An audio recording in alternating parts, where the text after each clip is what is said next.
Hello, everyone, and welcome to this week's episode of The Square and our special series, What's the Holdup? A conversation of once big innovative ideas in our industry that somehow have lost a little bit of momentum along the way, and our conversation of ways that we can integrate it back into our day-to-day workflow and make ourselves industry leaders in it again. Today, we're going to be discussing computational design, and with me to help me have that conversation is one of our industry experts here at Corgan, Sakshi Sharma. Sakshi, thank you so much for being here. I know I've given that a high level, but do you want to give us an introduction of who you are and what your history of this of computational design really comes from? Yes. Thank you so much for having me today, Sure. I am Sakshi Sharma. I'm a project specialist too at Corgan. Started 1 year ago and have been exploring computational design for the past 5 years. And I've completed my master's from University of Illinois at Urbana-Champaign with a specialization in building performance and optimization. I am also an adjunct assistant professor with University of Texas at Arlington. I teach BIM courses, AI visualization and optimization there as well. I would love to start off with my journey. I did not Please. know anything about computation, algorithms, Python, or anything of that sort. My family is a very, I mean, it's combined with a lot of people who've done engineering, especially computer engineering, which brings us to coding, scripting, and so on. Highly inspired from them, I started understanding what Python was, started integrating those into our tools. So this is very intimidating, I know. So I would like to explain what computational design is. Please, by all means. Yeah. So imagine you're playing with a Lego set with a lot of instructions, and you don't want to follow the instructions. You just want various design options, and you want to create that for yourself. And imagine you have a smart assistant that helps you navigate through those design options. So that smart assistant is nothing but this tool that would help you iterate or give you thousands and thousands of iterations that would help you choose which is your perfect Lego set. So computational architecture not just optimizes in terms of sustainability, but in terms of form, function, and all the architectural concepts that you can think so far. And it's way beyond reality, as I would imagine, and so much that I've explored so far. I think it's fantastic. And I want to go all the way back. You said you started your journey, but you said you started this about 5 or 6 years ago when you really began getting into computational design. When, even before that, when does computational design really emerge onto the market into where we're being utilized within the industry of architecture and design? I think it was always there. People had different tools and different methods to analyze and de-analyze how computational architecture worked. Like I was deeply inspired by Zaha Hadid, and to quote her, she had one very famous line that she mentioned in her speech once that said, there are 360 degrees, so why stick to one? That's when it hit me, and that's when I started researching more about computational architecture, and I found out that even during 1800s there were people and architects, especially architects and structural engineers, combined their knowledge and started exploring these opportunities, starting evolving the tools and softwares that would be beneficial not just for them but obviously for people using and utilizing those spaces, to see how a person's experience can change and how efficient you can make your design. Like we see BIM, Revit, everything has evolved or has some parts with computer science or with computational architecture in some or the other way. It's just that for designers and for architects, the tool has become more of a visualization program rather than more scripting program. Okay. I think I'm confusing you at this point, and if No, you no. want me to start over, I can do that. No. This And this is just fantastic. okay. But yeah, I think it was always there in some or the other ways, but now it's becoming more prominent and more approachable because of other tools that are introduced to us. Um, and by us, I mean people who do not know how to code. like us, the designers. It's becoming more and more easy and more accessible. S- and it wasn't there. I mean, it wasn't the same case maybe 20 years ago. Okay. It's funny, if you want to go all the way back to the Yes. 1800s, then yes, this is the absolute prime time to be having a conversation of what's the holdup, because we're looking back well over 100 years. But yeah, so even if we begin to look back at almost to 20, 30 years ago, I actually remember back when I was in school, and which is eons ago, and look back to when I was about 2008.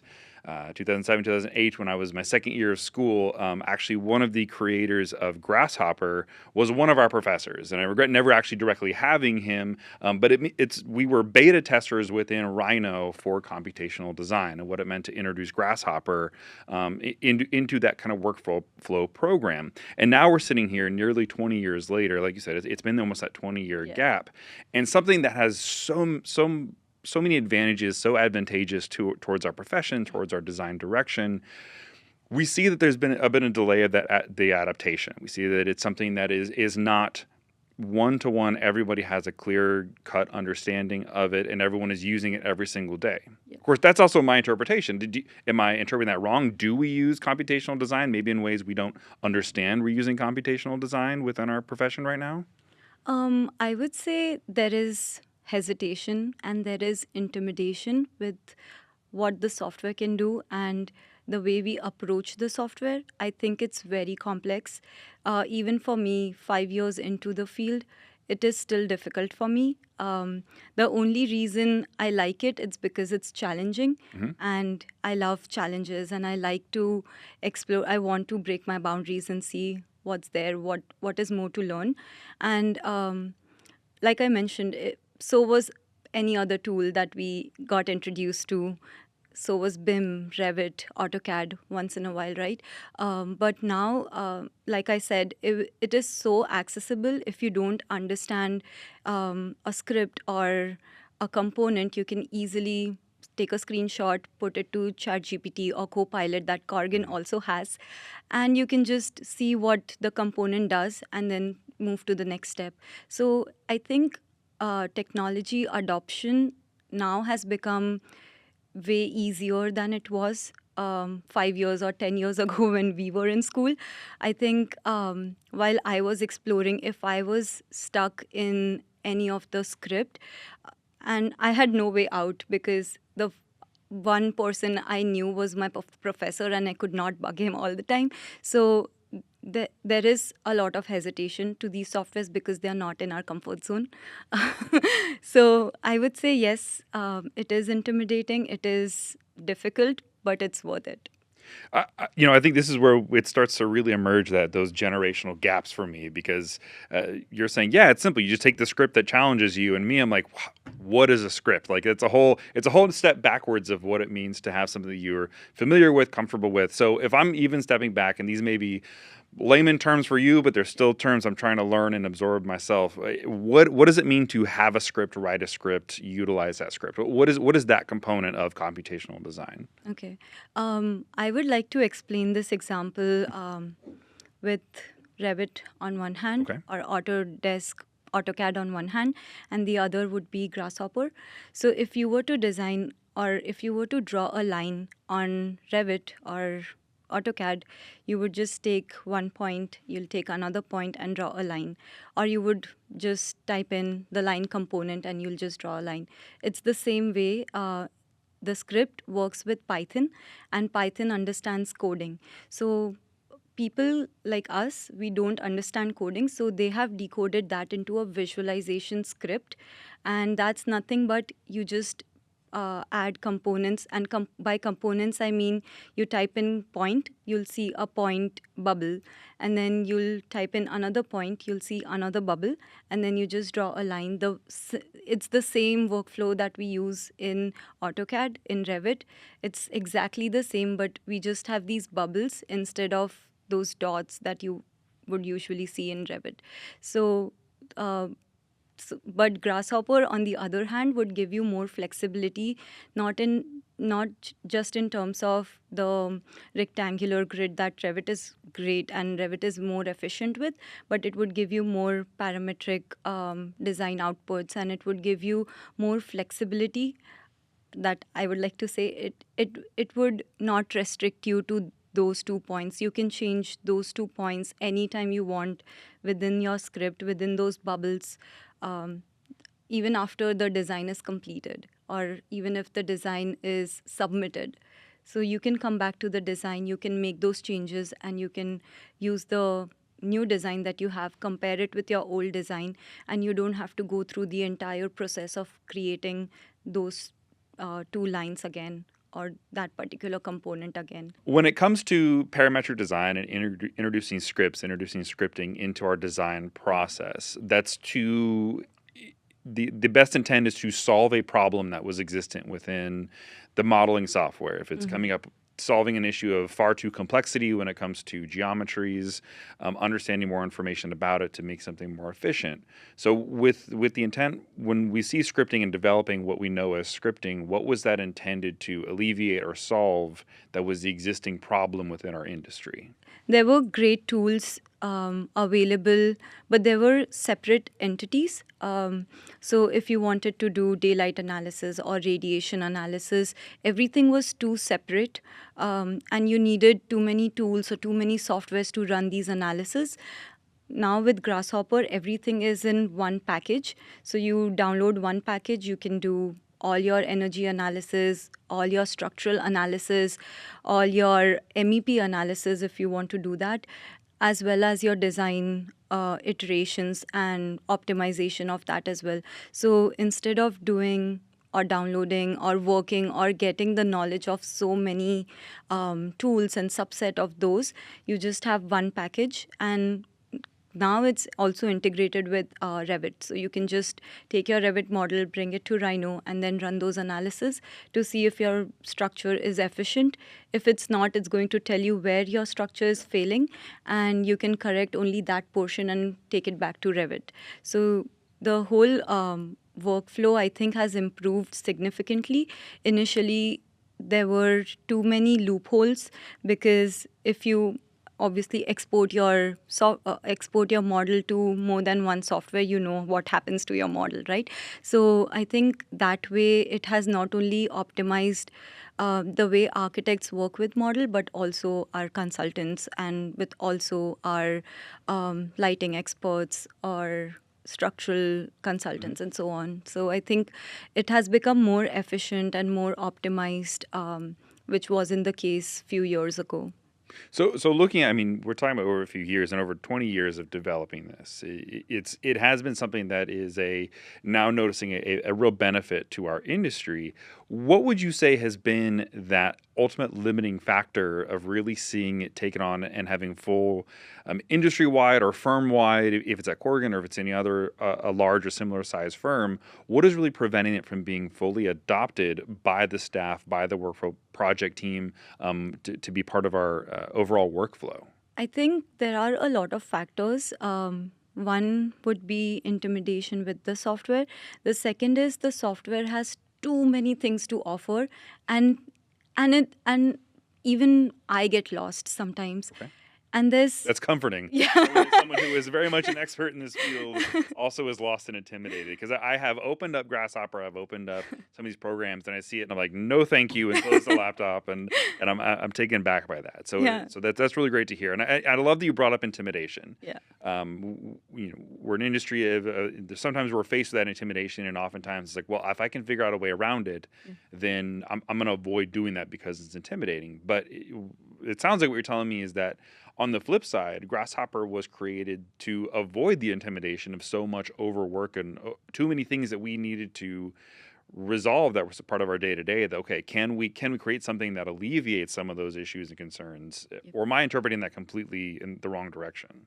I think you're very close. I'll start off with an example. If you, say, want to dimension an entire floor plan and you don't want to do it one by one, you'll just make a script. I know it's just not just, but if we have a script that tells the script measure the exterior wall and the center line of this wall through this and this grid. It You just have to turn that script on and it would dimension each and every wall for you. And that's something very similar, that the workflow is similar to Dynamo as well. And I would say these tools, both Dynamo and Grasshopper, was introduced for architects to make their workflow more efficient. And you're very close to guess that. And that's great to hear. And you're someone, you said you are a professor right now and seeing students that are currently that they're going through school and they're going through an architectural education. Is the intimidation factor still there when it comes to incorporating scripting, incorporating Grasshopper, all these into the design process? Do you still see that, or is it starting to become more, this is just the day-to-day and how things are working? I would say the answer is 50-50. Okay. Some of the people, some of my students are really, really interested to push their boundaries and to explore this tool, but some of them are very shy and they get intimidated because I think it depends on the way you teach them. Maybe it's my fault, but I think it's too much. Even for me, it's a lot at times. Kind of that drinking through a fire hose. You're trying to take in a ton of Yeah, information. yeah. What has been your best then as a professor, as someone who is teaching this and trying to get someone to say, no, this is manageable. You can understand this if you break it down in those small pieces. What do you start to tell your students to get them more comfortable or more willing to take that step to push outside of their comfort zone to understand and learn the program?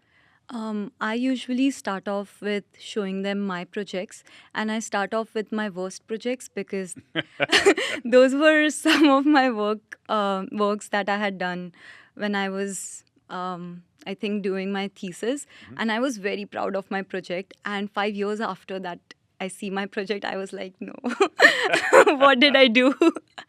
How did I pass? But I show them that, and I was like, if I can do that, even without any knowledge of this tool, I think you can do that. Just try. Go on YouTube. There are plenty and plenty of videos. That's where I learned Grasshopper, honestly. That's the university education is telling you right now, that to go on YouTube and learn it there. It's not information elsewhere. It's a great tool. It's a great learning tool. I learned Grasshopper on YouTube, and I force them, give them assignments particularly to look at few tutorials and test out and try to understand the workflow.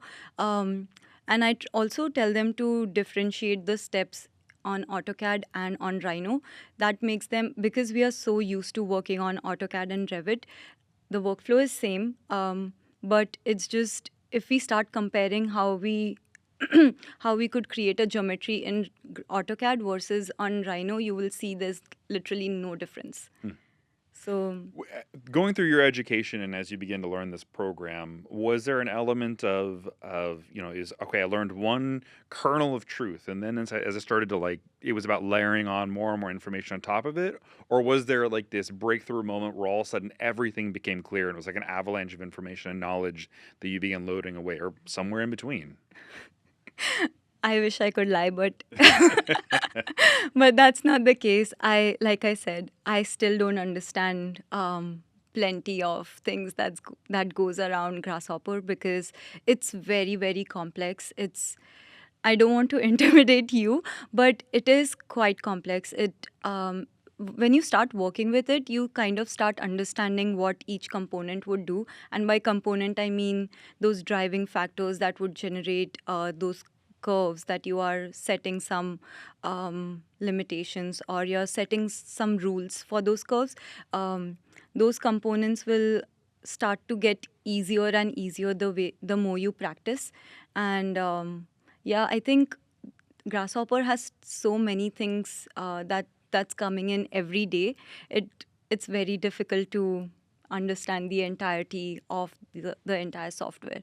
But if you want to, I would say it gets better and better the more you practice. Yeah. No, I think it's fantastic, and now you're in the profession. You're out of school, or at least you're now practicing within the field. But and I've known this for working alongside you or in team, that you've begun integrating some of this tool actually into our professional day to day. It's not just an add-on bonus. It's not an actual just let's see if we can, but you're actually using it to improve the project and improve the program. What does that look like to you? How have you really started to integrate and take something that was just a school-based education system that you're trying to master and now apply it to an actual day-to-day life as practicing as an architect? That's a good question. I have really good questions. That's why they gave me a show, I'll tell you. But I would say everyone keeps saying that there's a fine line between school and profession. And let me tell you, that's true. Because you could get away with drawing a set of curves or a set of a canopy, and you can get away with it on.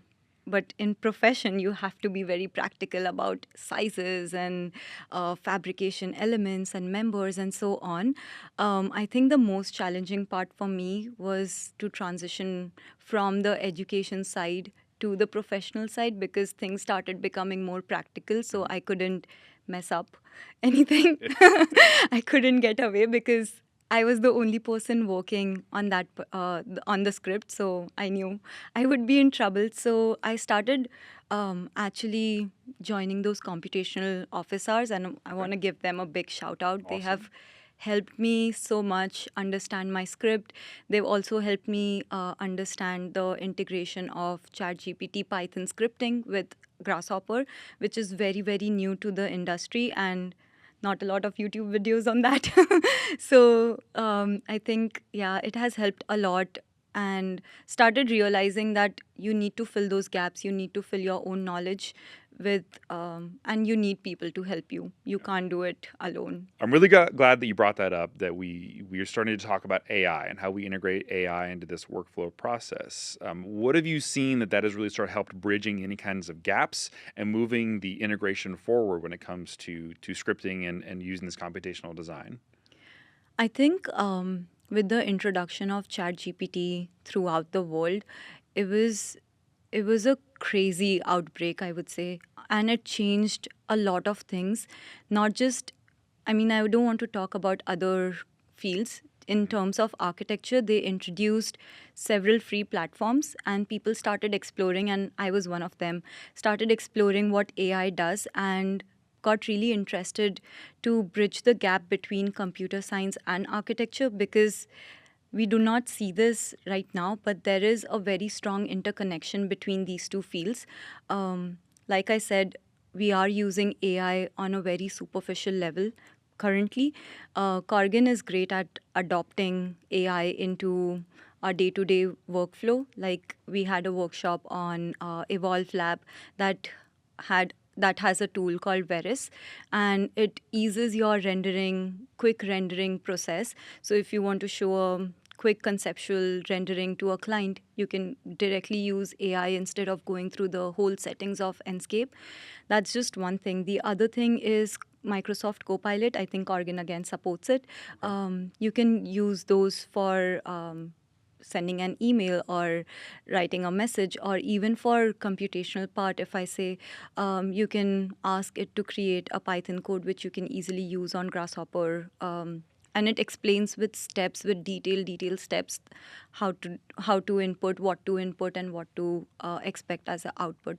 But with that, I think many times these AI tools are also wrong. So you need to you need to have basic understanding of what the script is doing and what you are expecting out of that script. And I think this the amalgamation of these tools, and I'm glad Corgan is supporting, because yeah, because it's needed at this point.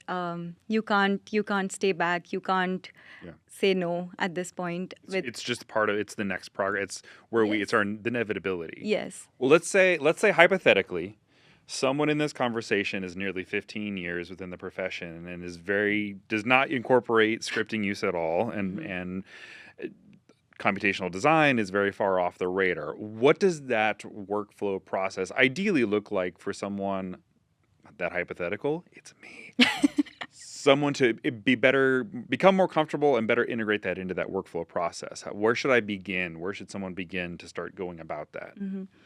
I think I don't want to promote YouTube, but that's the only answer They're not that paying comes. us.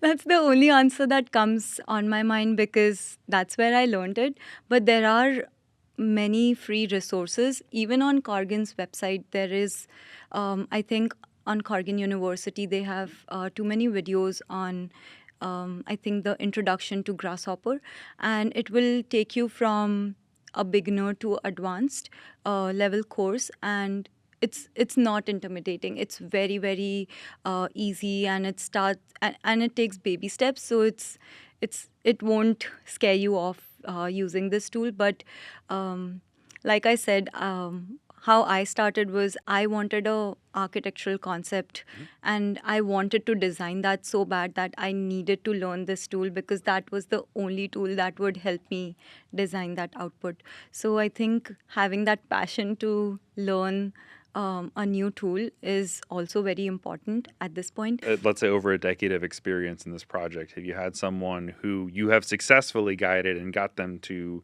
integrate this and have this part of that workflow? Yes, I think on my recent project, we are a team of 3 people, and there's one person who is very intimidated with the tool, and I know I'm saying intimidated a lot, but I think it was very difficult for them to understand how the tool was working so efficiently, and because they're very used to Revit, and I don't blame them. I think if I were in their shoes, I would have done the same thing. I wouldn't trust a new alien tool. But as soon as they saw that they had made 4 changes and they could see those 4 changes in 2 minutes, versus me working on those 4 changes and giving them the result next day. So when he saw that efficiency, he started understanding the value of that tool. And that's the only tool that we are using currently to design the canopy. And with that, he got very interested to see how the workflow was. And he sat down with me for 3 hours one day, and then he told me to make him understand how the tool worked. And I tried my level best to make him understand how it works. And I'm a professor, so I can do that. Okay. So I think when he understood it, he just plays around with those sliders, with those components, and I don't even have to be present at that point. So he does it, and he's finalized one option based on the script that once he did not understand, and now he's very comfortable using. That's fantastic. Yeah. So we're seeing a lot of it being able to use kind of iterative design and being able to use some high level of visual creation when it comes to computational design.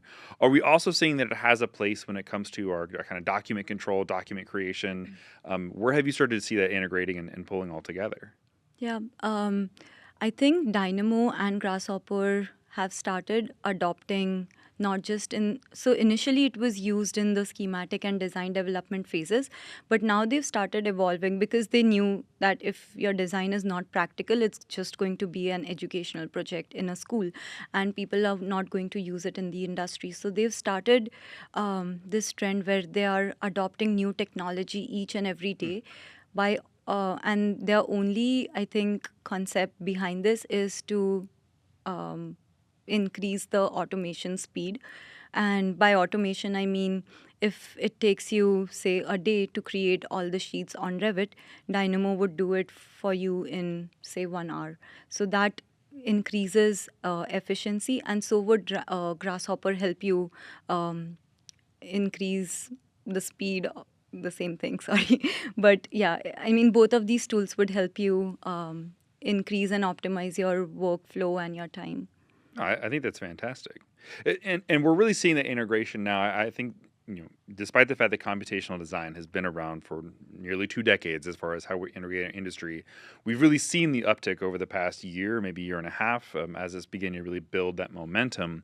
Where would you like to see Corgan be at in the next, let's say, 5 years when it comes to the world of computational design and how we integrate it into our day-to-day workflow? Corgan's main motto is innovation, and I think it does a very good job holding its main concept. What I would like to see from Corgan would be to have its own computational group and hire talent, especially for computational architecture, because I think it's an evolving field, not just for computational architecture, but in terms of generative design, in terms of efficiency and optimization, and in terms of all these BIM advancements that you see, they all fall into the umbrella of computational architecture. So I think if Corgan has a domain like many other firms that we see, I think it would be a great addition to our existing firm to have. No, I think it's fantastic. In a way, I think it's a great opportunity where you could really say, yeah, this is how we want to make sure we are relevant and then leading the industry in this field. We have the opportunity, we have the talent. It's about fostering that system and really curating it and making sure that's an integrated part of what we do. Yep. Being that you are a professor in the university world, you see the technologies that are 5-10 years ahead that are advanced. Is there anything in that world that you're starting to see that's maybe distant future that we really need to be looking to and watching out for and paying attention to that can help even augment these abilities when it comes to computational design? Yeah, I think the 50 students that I mentioned, those 50 students were such that they were way ahead of me. And sometimes I had to Google things because I did not understand their terms. They are advancing. Like if I tell them to script one thing, they would script 10 things and they will bring it to me because they are excited. And I see there is a future where people or where students are interested to grow their knowledge, and not just keep it within the realm of architecture, but try connecting them with neuroscience, with architecture, with computer science, and with all the different fields that exists currently. So I had a student, and they had a project that they worked on that amalgamated computer science, neuroscience, architecture, and I think mechanical engineering. So they developed a very beautiful campus building with energy optimization, with taking experiential persons analytics, and they collaborated with all these fields, and they had this very beautiful project with not just qualitative analysis but also quantitative analysis. And by all this I mean that people who are graduating, they are coming with research, with strong research, with strong design intent, and with great skill sets that I think would benefit not just our firm, but we shouldn't hesitate to adopt these tools. We shouldn't hesitate to not just stick to what client needs, but we should tell them all these benefits of what the qualitative, quantitative, and the knowledge that we have through our research, and combine them into what makes us an architect, right? I think there's a huge nail that you hit on the head, is that we have to understand that when it comes down to it, we are billing for our work, we're billing for our research and development as we begin putting into these projects. Yeah. And it's about convincing the client to say, yes, there is value to letting us explore these technologies and integrations as part of the project in order to increase that efficiency. And I think, yeah, that's incredibly important. I'm glad you mentioned it, that we can really kind of lean on and put into. As you're building your knowledge and seeing what you're seeing out of the future, are there any things, maybe warnings or dark sides that we make sure we don't want to fall into as we begin exploring and researching this kind of world of computational design and AI integration into it? I think computational designing is quite safe because all your data is yours. But when it comes to AI, even if you integrate with your computational script, it's no longer yours unless you have a contract with the software creator itself. But everything is public. So anything that you share online, even if I ChatGPT how to draw a cycloid, it is not my data. And if I take that script, use it in my Grasshopper tool, the script is not mine, it's ChatGPT script, even if it's a small portion. So we need to be very careful what we are using, what we are sharing, especially when it comes to AI. But with Corgan's Microsoft Copilot, I think our data is ours. So whatever we generate using Copilot is ours. So Okay. that is a safer way to go Interesting. when you are doing more corporate work. But if you're doing more fun things, I think ChatGPT is more precise.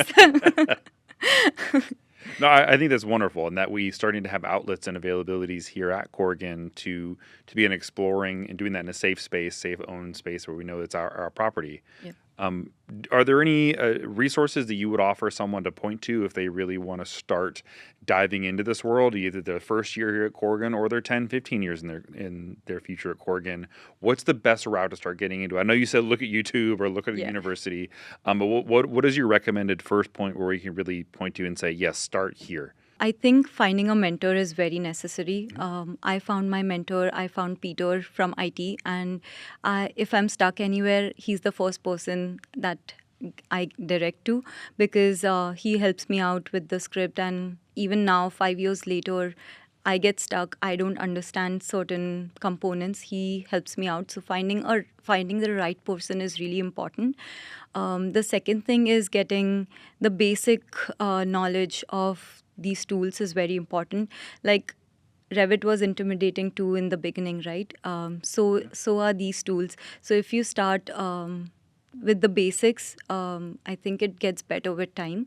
And other than that, if you are 10 years into the profession, I know it is difficult because you are used to doing certain things the way you like it, and jumping onto a completely new interface is very difficult. I would like to treat this as you're learning a new thing altogether, with new recipes in your head and with new ideas in your mind. I think that way it becomes easier for you to not get too scared off with whatever the tool has to offer. But yeah, finding a mentor, I think, is the first step that you would want to do. Okay.